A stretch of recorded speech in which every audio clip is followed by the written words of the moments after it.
victims. Reporter Christian Yale was back there earlier and brought us this report.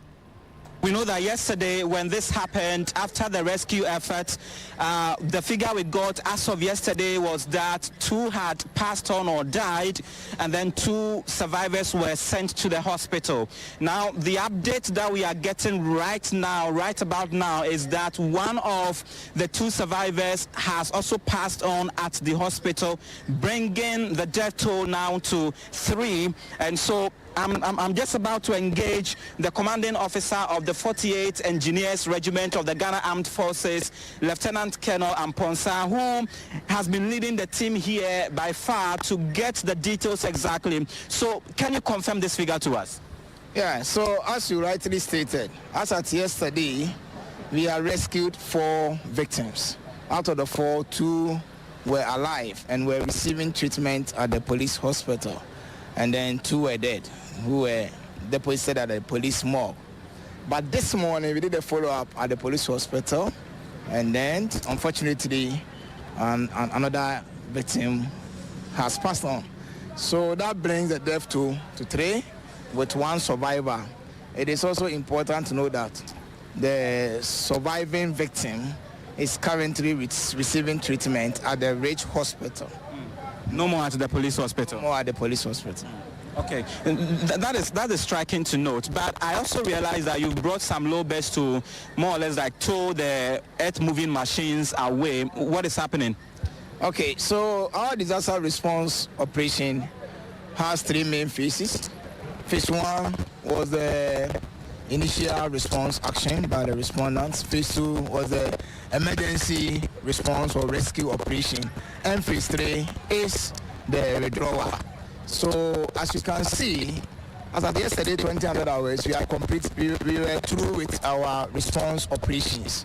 We transitioned into the final phase, which was the collection of the debris. And as at this morning, we are 100% through with the collection of the debris. So at this stage, we are withdrawing from the incident scene as we are done with our operation. Does it mean that you may come back later, or your part of the job is done? So far as the specific response operation regarding the collapse of this 3-story building is concerned, we are done with that operation and we have to withdraw. Maybe finally, we understand that other structures close to where the collapse happened have become more or less like death trap. There is this story building that we see. What happens to that? Are you going to obtain any kind of permit to bring those ones down as well? Yes, so as the Interior Minister clearly stated, and as you can visibly see or assess the facility or the structure, it is a death trap. However, for us to be engaged in any demolition of this structure, we need a permit or authorization. So I think that internal arrangement is being made, and once the decision is taken by the appropriate authority, we, the military, will be tasked appropriately to execute the demolition of the adjacent structure in order to prevent or to limit or prevent any form of risk or danger to others.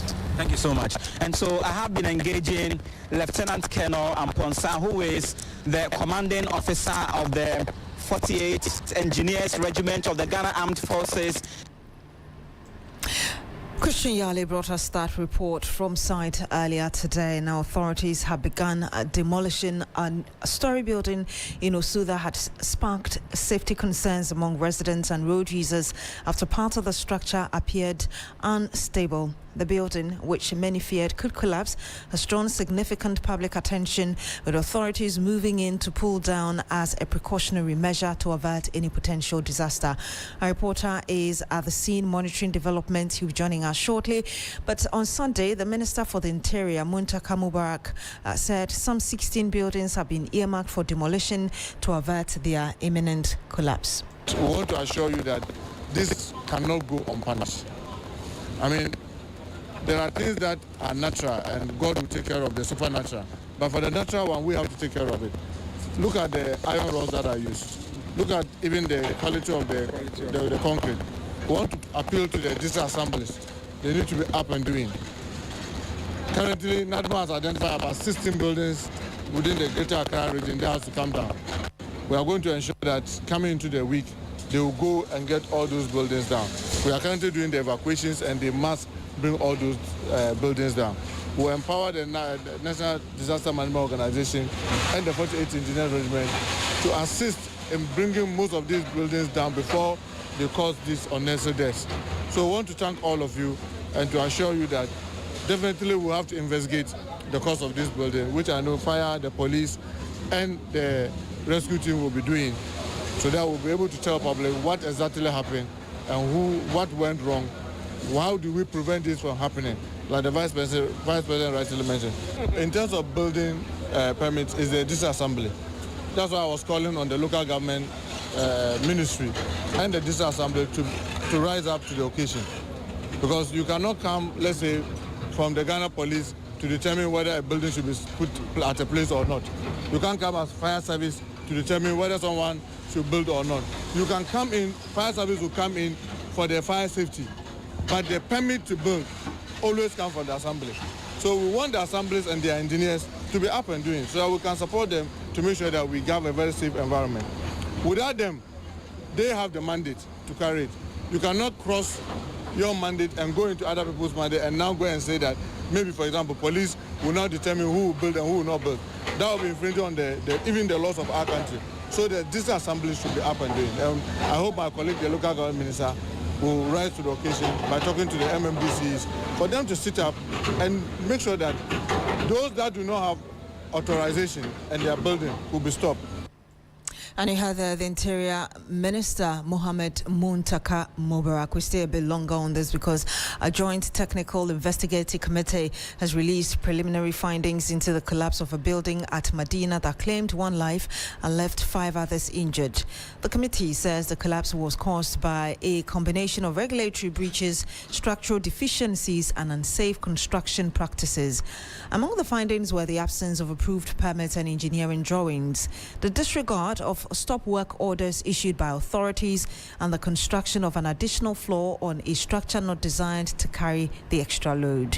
The committee has also outlined a number of recommendations as investigations continue, including securing the site, dismantling unstable sections of the remaining structure, and strengthening compliance with building regulations. For more on the key findings and recommendations contained in this report, I'm joined in the studio now by my colleague Noble Crosby-Annan, who's gone through that statement issued earlier for us. Crosby, again, thank you for being with us. Just take us through the major findings of the committee and recommendations from the preliminary investigations, kind of giving flesh to what I've just said. Right. So the emphasis is that it was caused by a combination of serious regulatory breaches. There were structural deficiencies and unsafe construction practices. According to the committee, the project was undertaken without the requisite statutory approvals, including approved architectural and structural engineering drawings, building permits, and other mandatory technical documentation. All of these were absent. The investigation further revealed that official stop work directives issued by the Assembly were disregarded and construction activities continued despite regulatory interventions. Another establishment was made that an additional floor was being constructed on the building at the time of the incident, and this unauthorized vertical extension imposed significant additional loads on the structure that had not been designed or assessed to accommodate them. And occupants were reportedly present in portions of the building while construction activities were ongoing. Also, the assessment shows that critical structural weaknesses were present, including discontinuous load-bearing columns, inadequate structural support systems, poor quality concrete, and improperly detailed reinforcement. Now, these deficiencies, they significantly compromise the building's ability to safely transfer loads to the foundation of the building. And the parting of fellow observed at the site is consistent with a progressive or pancake collapse. This means that a failure of critical structural elements will trigger sequential collapse of multiple floors. So essentially, these are some of the things that have been found from the preliminary investigations. And in terms of recommendations? Well, first, to support the ongoing investigation, samples of the concrete and reinforcement steel have been collected for testing to determine compliance with applicable engineering and construction standards. A few recommendations have been made. First is to the National Disaster Management Organization to maintain a secured perimeter that we've seen right now around the site, while unstable portions of the remaining structures are carefully dismantled to safeguard the public and facilitate further investigations. And the committee also emphasized that the incident serves as a stark reminder of the importance of compliance with building regulations, professional supervision as well, and adherence to approval or approved engineering and architectural standards. They are reaffirming their commitment to supporting the relevant authorities in determining accountability, as well as strengthening enforcement and promote safer building practices across the country, Beatrice. Thank you very much, Noble Crosbyan and my colleague, bringing us details of that investigative report. Of course, it's the preliminary report. We wait for the full one. But I spoke earlier as well to Engineer Prince Kas Avotri, the Executive Director, Substructural Division of the Ghana Institution of Engineering. The whole thing that we established was that there was no permit and there had been constant stop work order on the said structure before that led to a collapse of the whole structure. And then when we went there we observed that the work didn't depict a work that a professional had looked at because of how the building elements, what we call the columns, have been arranged and the quality of concrete that we saw on site. You said that there were multiple, if I get you correctly, there were multiple stop work orders. Is that right? Yes. Did you find out from the assembly why, after 2 or 3 stop works, they didn't arrest the owner but allowed it to continue until this disaster? I think this will be well placed at the doorstep of the assembly if you can get them to explain why almost all stop work orders that the issue of buildings, enforcement, a further step to enforcement as in arrest or demolition order is not being carried out in such properties. I know that you say this is a preliminary report, as it were, on this particular building, but are you able to tell us how perhaps what you saw is a reflection of what we're seeing? Already we've had a few other buildings collapse. Yeah, I think the same thing that we've been saying, right from the Newtown building to the Adenta one and the Zena that we have. You all have similar and the same, almost same peculiar issues that we observe anytime we go to the site. All being that regulations and legal procedures are not followed through, professionals are not being dealt with. So it's more like an individual just putting up a structure and then housing it to the public for individual reason. So that's how the whole thing has all been. Where do you think the problem is coming from? I know that in this case of the Medina area, perhaps the assembly was a bit lax, which is why we've seen this. But beyond that, where do you think the problem is coming from? I think beyond that, it's unfortunate that this incident or accidents happened before we are able to raise this conversation. Then the most important thing is to keep on educating and keep on telling our citizens that buildings are not, they are as critical as our health, because people get to stay and their lives are at stake. So anytime any of us or citizens want to put up a structure to do a building, we should make sure that we see a professional, somebody who is being versed to be able to design and determine how the building should be done and how it should be constructed. This is the fundamental thing that we are lacking in the country. We dare say over 50% of our buildings don't meet this criteria that I'm talking about. And, across the country? Across the country. And as a country, we also have housing deficit, which is a broader bigger spectrum. So we are being forced to use these buildings as the lower level in terms of middle income and low level to have access to these structures that are around. And let me ask you this before you go. Beyond the issue of building collapse, we're also getting reports of areas getting flooded. These areas were hitherto not flood-prone areas, but we're seeing them now getting flooded and even facing serious flooding issues. As an engineer, are you able to tell us why we're having this now, beyond the issue of climate change, which affects every area? This is a wonderful question. The Ghana Institute of Engineering have issued a position paper somewhere May before this torrential rains have started coming up, where we gave out a policy direction to the Ministry of Water and Resources, Natural Resources, and Works and Housing as well, I beg your pardon, directive on how we should start tackling this in terms of policy and things we can do as even individuals. Yes, the rains this year looks more severe because downstream, which is of course, Accra, the Kokomlemle, and the rest are closer to the sea. And most of our water runoff from the north comes down and must end up in the sea. You see, so those are where the drains and the storm drainage system comes into play. So previously, we didn't see the severity because rapid urbanization is not happening, but now it's spreading.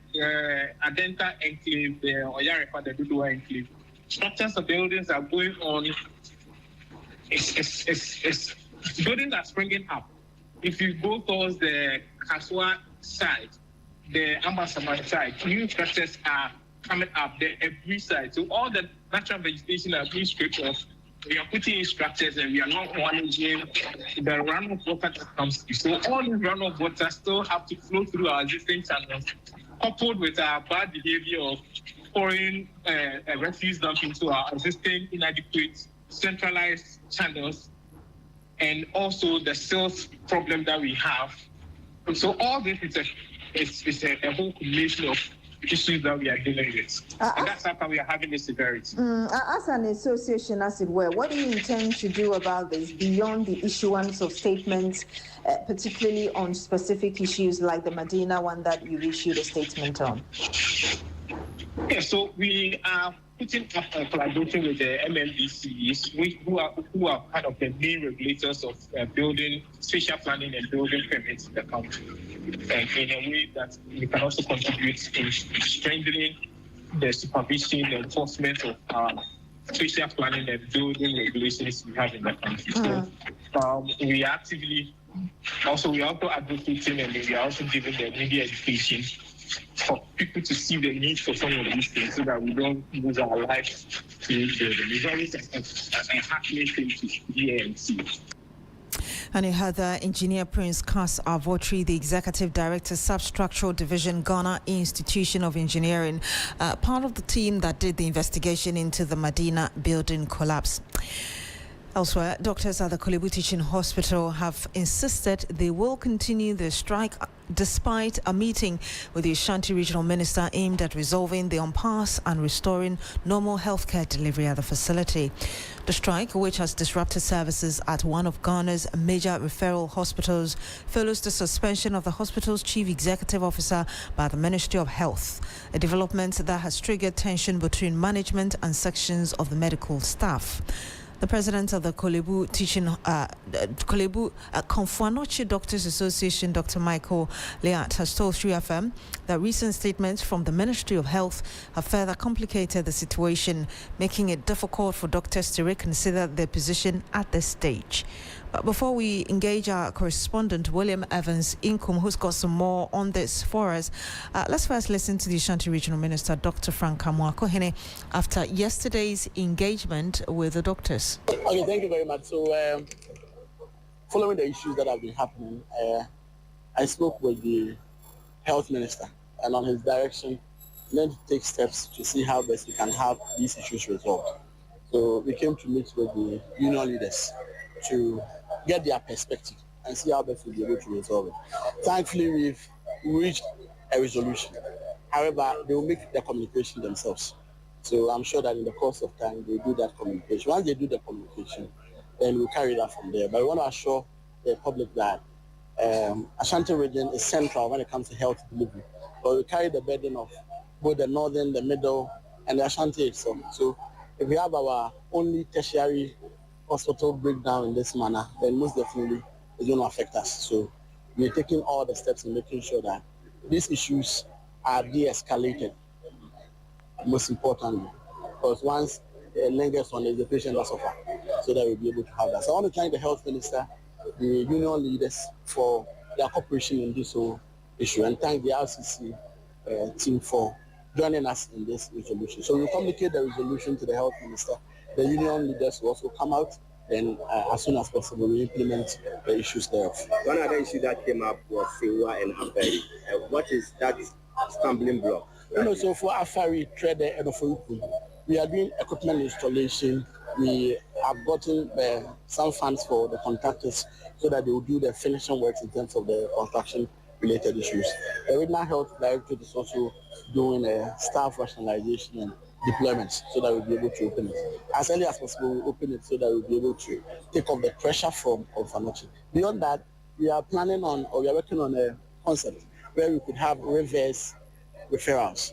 So, say Tabu Hospital could not manage the situation. They brought the person to Confanochi. We've been able to stabilize the patient for a certain number of days. Can we do a reverse referral so that the patient can stay in there and recover from there instead of adding to the numbers over here? And also we're looking at a concept where instead of referring patients here, can we refer our consultants there? Can we refer our residents there? So these are all issues we are looking at. So the health directorate is mapping out the region. After all these are done, you hold an engagement with the public and let them know that if you bring the patient to Confanochi and after assessment, you realize that you can let the patient go to, say, Tafu Municipal, or say go to any of these district hospitals. It didn't look like a Wabakasim and Yasado coach.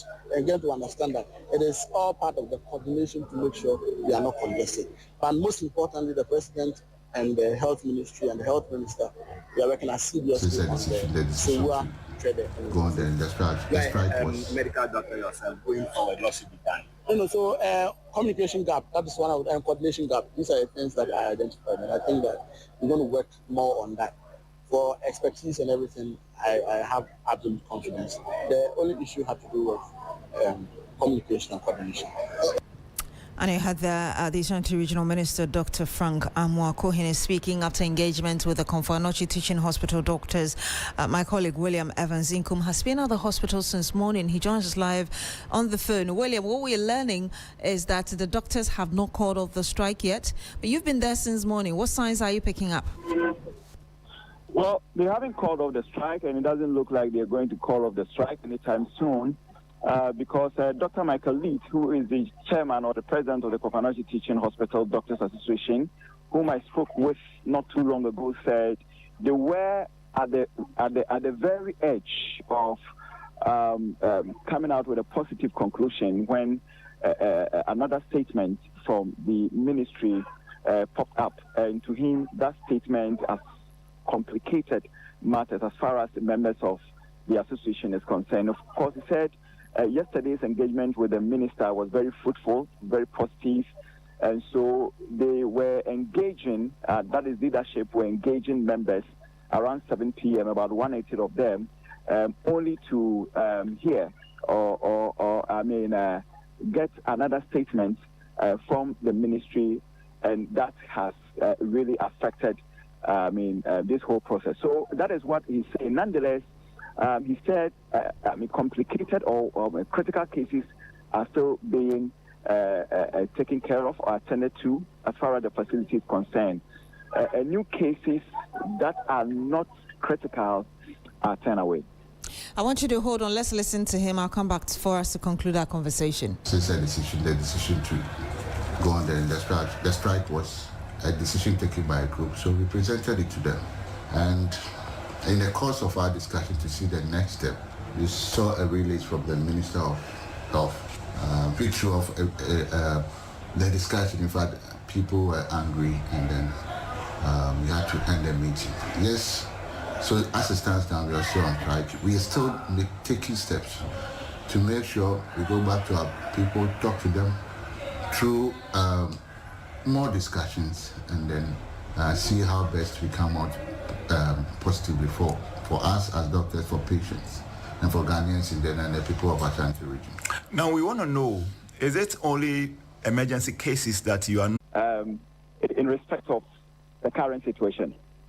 Thank you very much, William Evans Inkum. He's a man leading our team in the Ashanti region. Now, 3FM News has gathered that officials of the Forestry Commission stationed at Benso in the Mpoho district of the Western region are reportedly trapped inside their offices after an angry mob of illegal miners laid siege to the premises following an alleged confrontation involving one of their colleagues. Information available indicates that the incident began late last night when an illegal miner reportedly parked a motorcycle directly in front of the Forestry Commission office, obstructing access to the facility. And I'll bring you more later. And that's it for the midday news here on 3FM 92.7. My name is Beatrice Adu. Thank you very much for joining us this afternoon. Log on to 3news.com for more news.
Hello, good afternoon. Welcome to Business Daily on 3FM 92.7. Coming up, Senior Fellow at Africa Policy Lens calls for level playing field following recent Bank of Ghana's mobile money fee suspension. We should create a fair playing ground for both the telecom companies and also for banks. The 0.5% which we are preventing the telcos to pay, we should equally prevent the banks from charging the 1% which is currently in force. Plus, Government of Ghana breaks 2-week slump with 6.09 billion cedi treasury bill over subscription in latest auction. I am Michael Obodu. Details of these and many other lined up for you. Do stay tuned.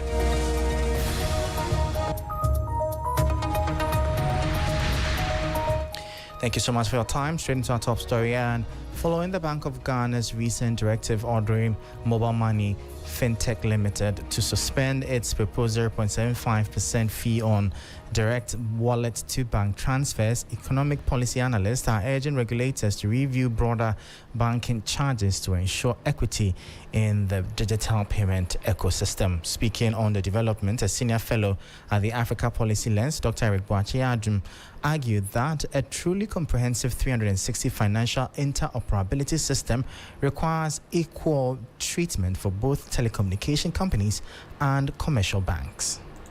The telcos are making an argument that if banks are trying to put restrictions in terms of levies to reduce the rate at which people transfer money from their bank account to their Momo wallet, then it is also imperative that telcos are also able to charge customers from transferring money from their wallet to their bank account.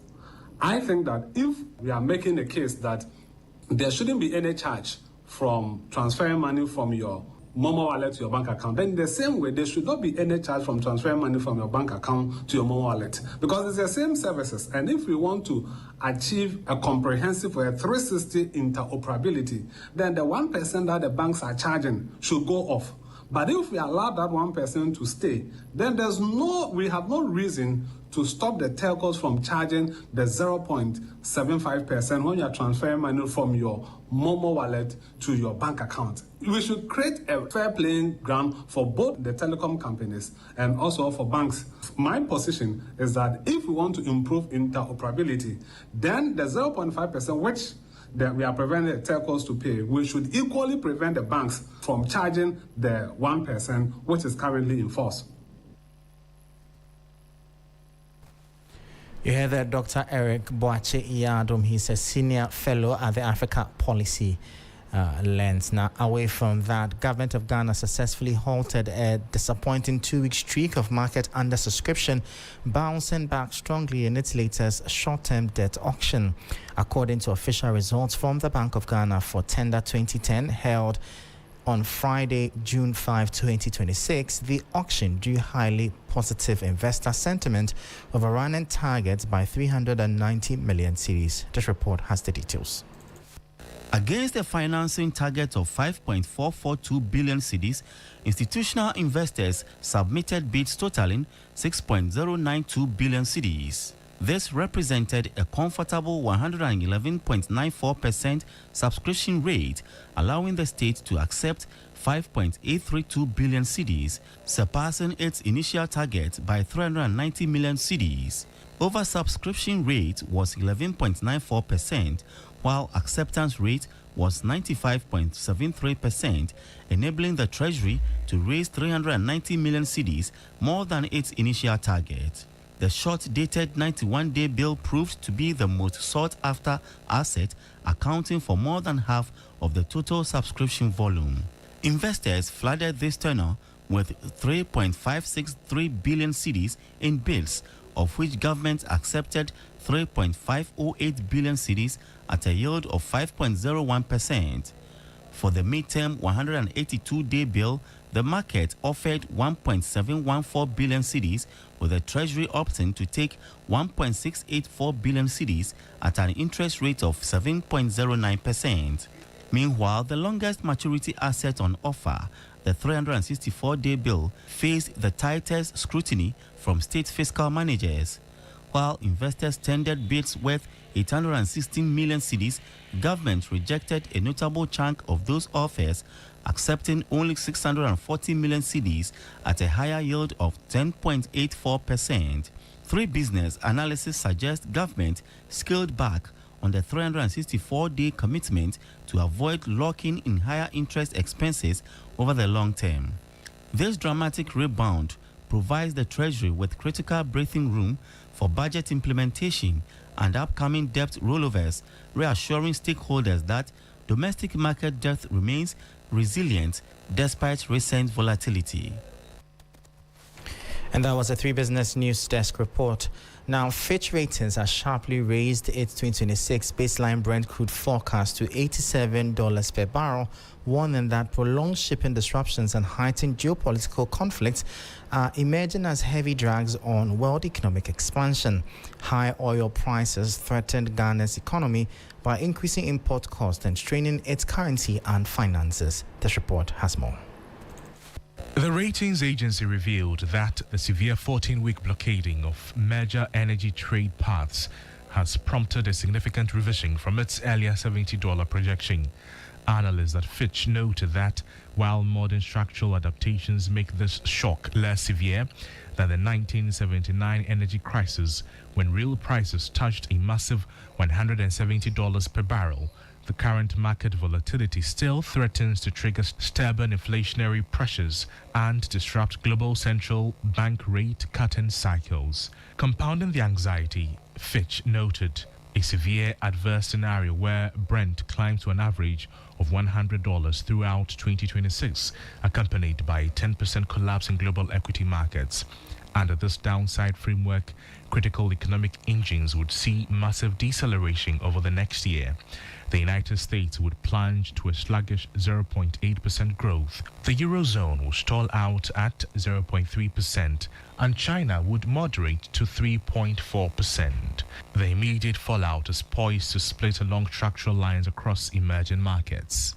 For net fuel importing nations like Ghana, a sustained near $95 trading price risk driving up import bills, severely straining currency reserves and destabilizing recent fiscal progress, though a parallel boom in advanced technology and artificial intelligence infrastructure spending is offering a critical cushion for industrial activity. That was a 3 Business News Desk report. Before we leave you, Africa could eliminate its annual rice import bill of about $6 billion and produce an additional 30 million tons of rice domestically if the right investments and innovations are put in place. That is according to the Africa Rice Center, which says low yields, high production costs, and weak competitiveness continue to constrain rice production across the continent. Rice remains one of Africa's most important staple foods, feeding more than 750 million people. Yet, many African countries continue to rely heavily on imports to meet growing demand, leaving them exposed to global price shocks and supply disruptions. To address this challenge, the Africa Rice Center, also known as Africa Rice, was established as a Pan-African research organization focused on improving rice productivity and strengthening food security. The institution develops high-yielding climate-resilient rice varieties and promotes farming technologies tailored to African conditions. When we talk about the potential for Africa rice, for us, we really have in our sights the attainment of rice self-sufficiency in the African continent. Because right now, to give you the statistics, Africa is consuming, all the rice we are consuming, about 40% is being imported. So annually we are importing about 18 to 19 million tons of rice. So whilst we are only producing about 23 million tons. So you can just imagine. Africa Rice says reducing dependence on imported rice will not only strengthen food security, but also create jobs, boost rural incomes, and save billions of dollars in foreign exchange. In Africa, for many countries, you have up to 70% of the population that are engaged in agricultural activities. So once you are able to really invest sufficient amount of resources in that sector to really make it a very, very strong and performing sector, the impact on the population itself is going to be really huge. So beside the food security, job creation also is there, and then of course the ultimate improvement of the livelihood of the population, a lot can benefit from the improvement of the agriculture sector.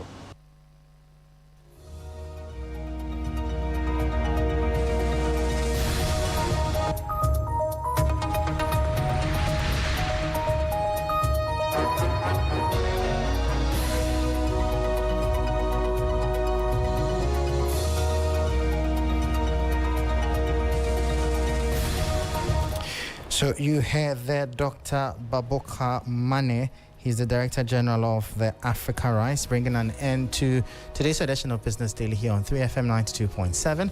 For more stories, please check out our website. It's 3news.com/business. I am Michael Obudu. Thank you for tuning in. As always, please stay safe. Up next is Urban Blend, and Black Rasta is on standby. Do stay tuned.